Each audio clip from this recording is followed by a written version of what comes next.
우리를 깜짝 놀라게 한 소식이 있었습니다.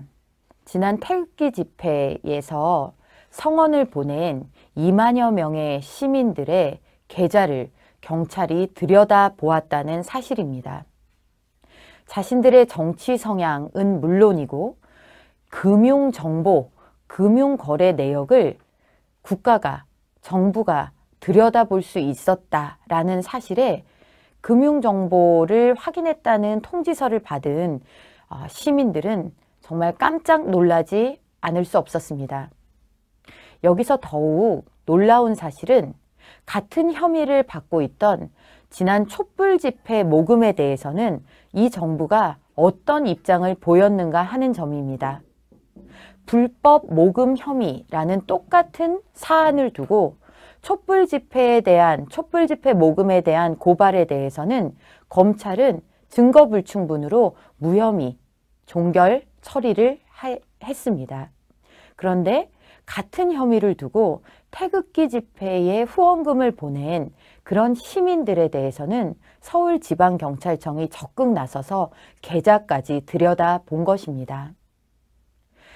시민들은 이제 문재인 정부 들어서 보수 성향, 우파 성향의 시민들에게는 그야말로 빅브라더가 모든 생활을 꼼꼼히 정말 속속들이 내려다보는 그런 세상이 된 것이 아니냐라는 그런 비판의 목소리가 쏟아져 나오고 있습니다. 이 정부는 자신들의 그런 슬로건에서 늘 공평과 정의를 말합니다. 평등을 이야기합니다. 그런데 그것의 가장 기본이 되어야 될 법의 적용, 법의 잣대가 내 편에는 한없이 관대하고 상대방에게는 한없이 가혹한 그런 것에 대해서 일말의 거리낌도 없습니다.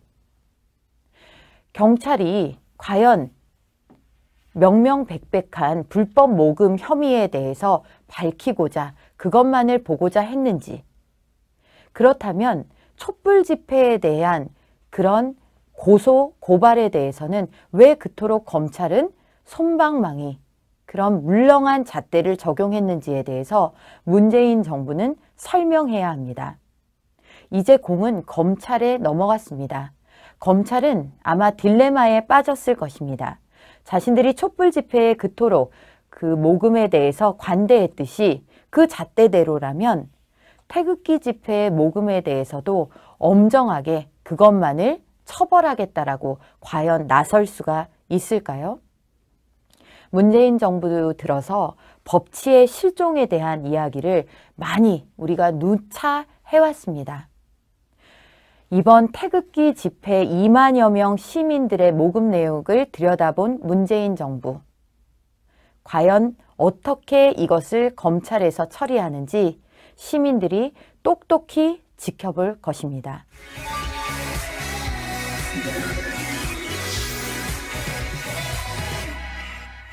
문재인 정부 교육 정책이 헛발질에 헛발질을 거듭하고 있습니다. 문재인 정부는 작년이죠. 12월 26일 입법 예고를 하나 했습니다. 그 내용은 교장 공모제 개선 방안에 관한 것인데요. 여기에 주요 골자는 교장 자격이 없는 교원들도 교장이 될 수 있는 내부형 공모제, 내부형 교장 공모제를 전면 확대한다는 것입니다. 자율학교와 자율형 공립고는 교장 자격이 없는 사람들 중에서도 능력이 출중한 사람들을 교장으로 발탁해서 이들의 열의와 아이디어들이 교육을 발전시킬 수 있는 그런 에너지가 되도록 교장이 될 수 있는 길을 열어두었습니다. 그런데 충격적인 것은 사실상 교육감이 교장 자리를 뽑게 되는 이 내부형 교장 공모제에 전체 교원의 10% 수준에 불과한 전교조 교사들이 대거 교장으로 발탁되었다라는 사실입니다. 무려 70%, 80%에 육박하는 전교조 출신 교사들이 내부형 공모제를 이용해서 교장이 되고 있었다는 것입니다. 심지어 특정 시도 같은 경우에는 100% 교장이 전교조 출신들 중에서 임용이 되었습니다. 서울, 인천, 충남, 부산, 전남, 전북, 광주, 제주.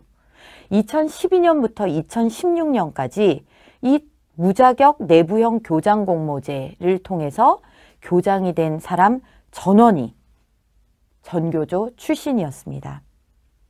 이것을 과연 공정이라고 이야기할 수 있을까요? 전교조 출신 혹은 친전교조 교육감들이 자신들과 코드가 맞는 전교조 출신 인사들을 초고속 승진시키기 위한 승진의 고속 엘리베이터를 태운 것이 아니라고 이야기할 수가 있을까요? 이런 문제점이 국정감사를 통해서 거듭 지적되었음에도 불구하고 오히려 문재인 정부 그리고 김상곤 교육부 장관은 이걸 100% 확대하겠다라는 그런 방침을 세운 것입니다. 이렇게 되면 산술적으로 1655곳의 학교에서 전교조 출신의 교육감들이 교장 자리를 차지할 수 있게 됩니다.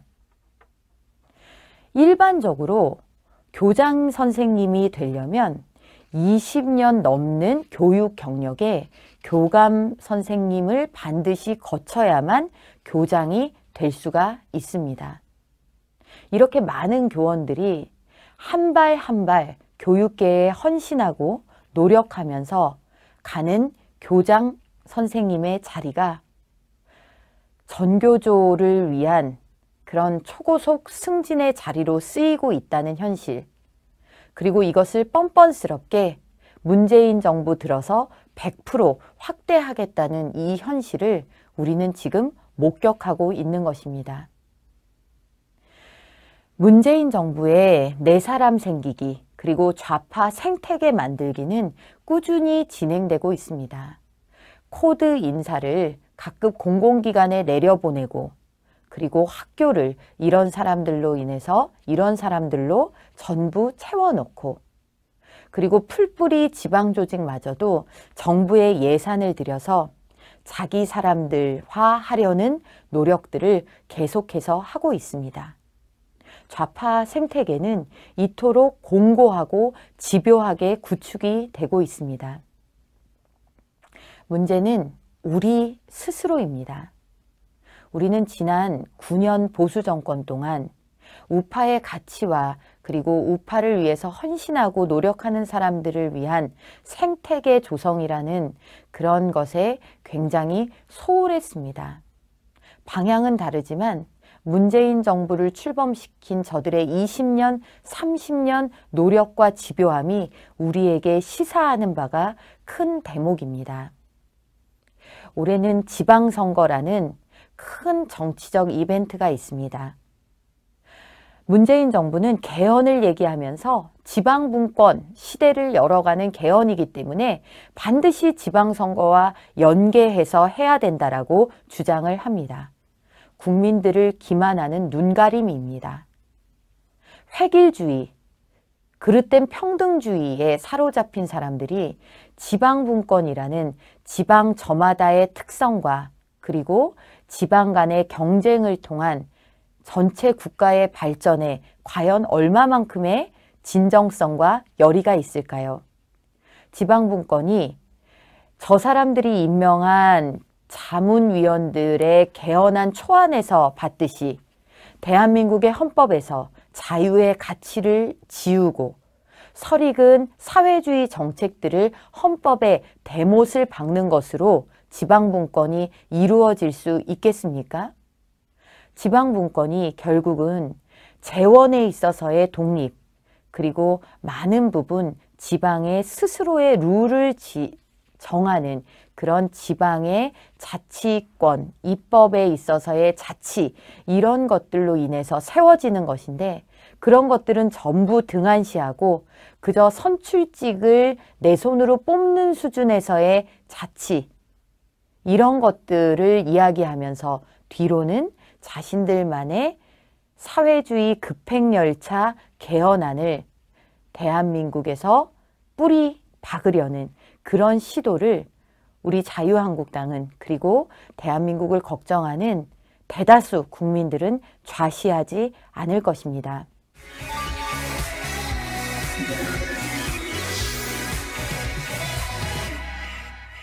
많은 논평들을 하다 보면 이 논평이 정말 논평할 거리가 너무 많아서 하루에도 수십 건이라도 논평을 내야 되는 그런 상황에 직면하게 됩니다.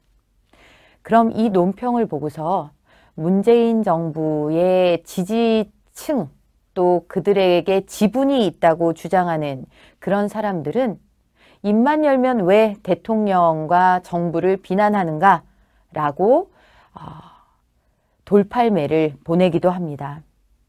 그러나 문재인 정부가 정말 최소한의 양식과 그리고 자신을 뽑지 않은 국민들을 의식한 정책을 펼친다면, 그리고 상식에 입각한 그런 템포와 방향을 보여준다면 아마 자유한국당의 브리핑룸도 지금처럼 바쁘지는 않을 것입니다.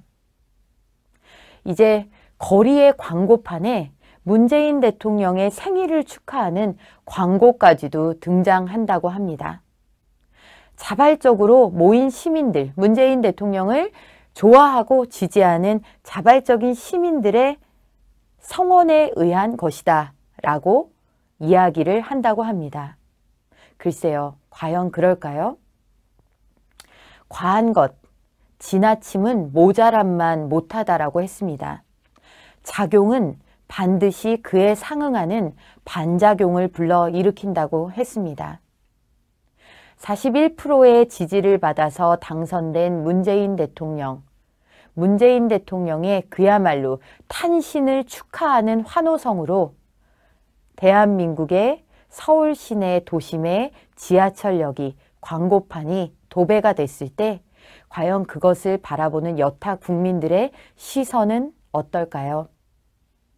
전체주의 사회의 끔찍함을 경고했던 조지 오웰의 1984를 다시 꺼내어 읽는 국민들이 많다라고 합니다.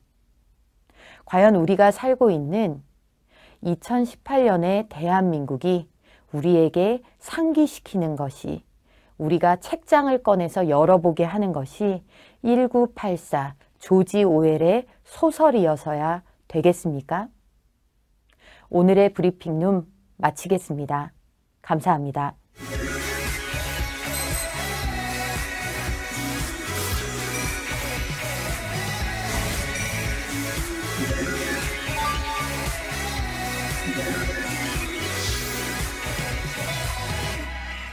에 대한 촛불 집회 모금에 대한 고발에 대해서는 검찰은 증거불충분으로 무혐의, 종결 처리를 했습니다. 그런데 같은 혐의를 두고 태극기 집회에 후원금을 보낸 그런 시민들에 대해서는 서울지방경찰청이 적극 나서서 계좌까지 들여다본 것입니다. 시민들은 이제 문재인 정부 들어서 보수 성향, 우파 성향의 시민들에게는 그야말로 빅브라더가 모든 생활을 꼼꼼히 정말 속속들이 내려다보는 그런 세상이 된 것이 아니냐라는 그런 비판의 목소리가 쏟아져 나오고 있습니다. 이 정부는 자신들의 그런 슬로건에서 늘 공평과 정의를 말합니다. 평등을 이야기합니다. 그런데 그것의 가장 기본이 되어야 될 법의 가 있을까요? 문재인 정부 들어서 법치의 실종에 대한 이야기를 많이 우리가 누차 해왔습니다. 이번 태극기 집회 2만여 명 시민들의 모금 내역을 들여다본 문재인 정부. 과연 어떻게 이것을 검찰에서 처리하는지 시민들이 똑똑히 지켜볼 것입니다.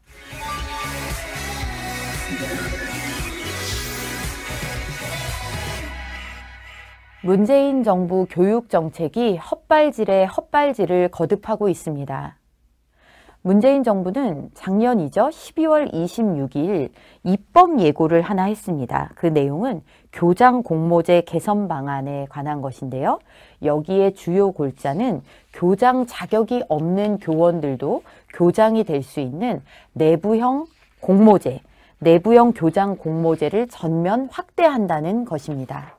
자율학교와 자율형 공립고는 교장 자격이 없는 사람들 중에서도 능력이 출중한 사람들을 교장으로 발탁해서 이들의 열의와 아이디어들이 교육을 발전시킬 수 있는 그런 에너지가 되도록 교장이 될 수 있는 길을 열어두었습니다.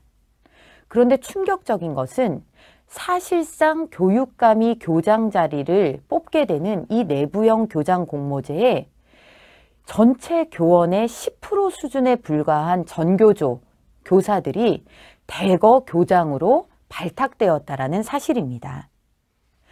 무려 70%, 80%에 육박하는 전교조 출신 교사들이 내부형 공모제를 이용해서 교장이 되고 있었다는 것입니다.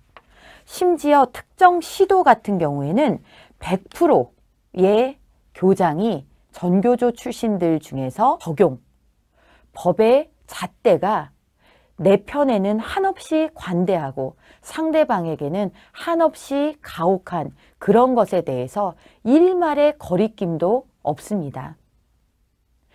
경찰이 과연 명명백백한 불법 모금 혐의에 대해서 밝히고자 그것만을 보고자 했는지, 그렇다면 촛불 집회에 대한 그런 고소, 고발에 대해서는 왜 그토록 검찰은 솜방망이 그런 물렁한 잣대를 적용했는지에 대해서 문재인 정부는 설명해야 합니다.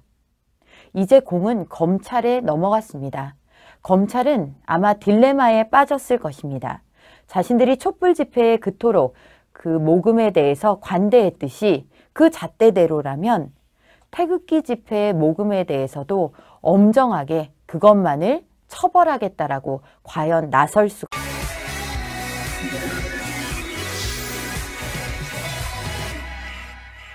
우리를 깜짝 놀라게 한 소식이 있었습니다.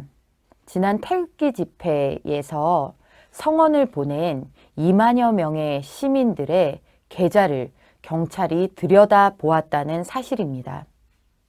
자신들의 정치 성향은 물론이고 금융정보, 금융거래 내역을 국가가, 정부가 들여다볼 수 있었다라는 사실에 금융정보를 확인했다는 통지서를 받은 시민들은 정말 깜짝 놀라지 않을 수 없었습니다.